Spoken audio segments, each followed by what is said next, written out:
तर आज पण आपण चालू आहे केक सेटअपला. आणि केक सेटअपला जायच्या आधी आपण एक केक, खूप सुंदर असा केक बनवलेला आहे, तर तो तुम्हाला मी दाखवून घेते. ठीक आहे, तुम्ही बघितलं किती मस्त प्रिटीचा फर्स्ट बर्थडेचा केक होता. बिल्डिंग मधलीच ऑर्डर होती, सो तो केक मम्मी देणार आहे. आणि आता हा जो केक आपण सेटअपला चाललोय त्याचं की मी फोटो नाही काढले, कारण की आपण आहोत व्हेन्यूच्या भरोशावर. तिकडे गेल्यावर मस्त शूट वगैरे करू या भरोशावर आहेत.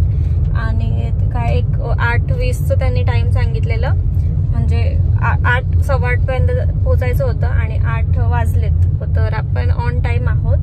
तर चलो बघूयात, जाऊन चांगलं शूट करता येतं की नाही.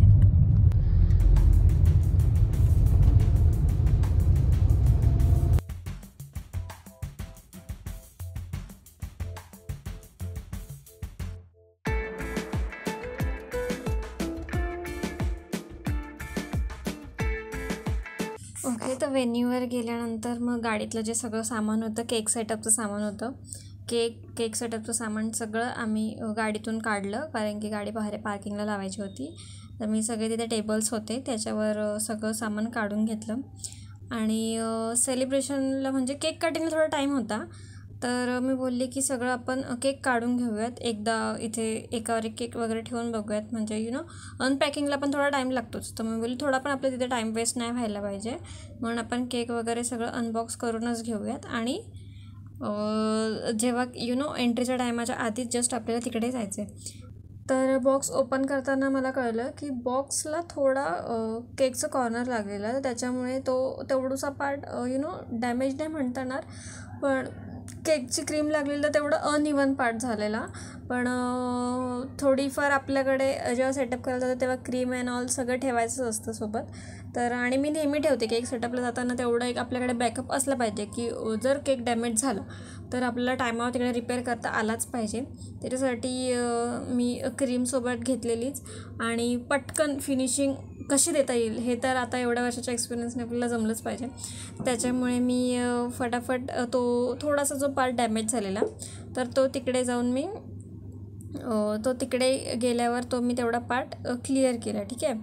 आणि तो तर झाला खालचा पार्ट. आणि जेव्हा मी ओपन केलं की जो वरचा जो पार्ट होता, जो मेन पार्ट होता गोल गोल फिरणारा, आणि बघितलं आयुष्यपत तो तर एक साईड झालेली, कारण ह्याची जरी एक साईड झाली बाकी साईड झाली तर ते फ्रंटनी एवढं आपल्याला दिसणार नव्हतं, कारण की तो खाली पार्ट होता. पण तरी मी तो कवर केला. आणि मेन हा जो वरचा केक होता तो पण डॅमेज झालेला. त्याचं जे वन साईड होती ती थोडी बॉक्सला लागलेली, आणि तो म्हणजे त्याच्यावरच पूर्ण लूक असतो आपला केकचा, कारण की तो पूर्ण गोल फिरणार होता आणि तो सगळ्या बाजूने सगळ्या लोकांना समोर दिसतो. तर मग तो रिपेअर करणं म्हणजे करणंच आहे, आणि तो छान दिसलाच पाहिजे. तर मग मी फटाफट हा आधी करून घेतला, आणि मग नंतर तिकडनं थोडं चमचे आणि सगळं घेतलं, आणि मी बरोबर फटाफट तेवढा पार्ट फिनिशिंग दिला. आणि नॉर्मल केला, म्हणजे क्रीम वगैरे लावून सगळं प्रॉपर फिनिश वगैरे करून घेतला. आणि तो पण एक जे स्टिकर होतं ते थोडंसं चेंबलेलं, तर ते काढलं आणि प्रॉपर कवर केलं सगळं, आणि आधीच्या सारखं सगळं ते करून घेतलं. टाईम खूप होता म्हणून काहीच टेन्शन नव्हतं. जर आपण टायमावर पोहोचलो असतो आणि लेट झाला असतं तर तो थोडे वांदे होते, मग जरा गडबड झालीच असती. पण ठीक आहे, आपण मॅनेज केलं. आणि मग नंतर एंट्रीच्या आधी आपण तो केक मस्त स्टेजवर सेट केला. आणि तुम्ही केक बघू शकता की केक बघणाऱ्याला किंवा कोणालाच वाटणार नाही की तो बाबा थोडासा म्हणजे बॉक्सला केक लागलेला. आणि आपण तो मस्त प्रॉपर सेट वगैरे केला, आणि सगळ्यांना केक खूप आवडला.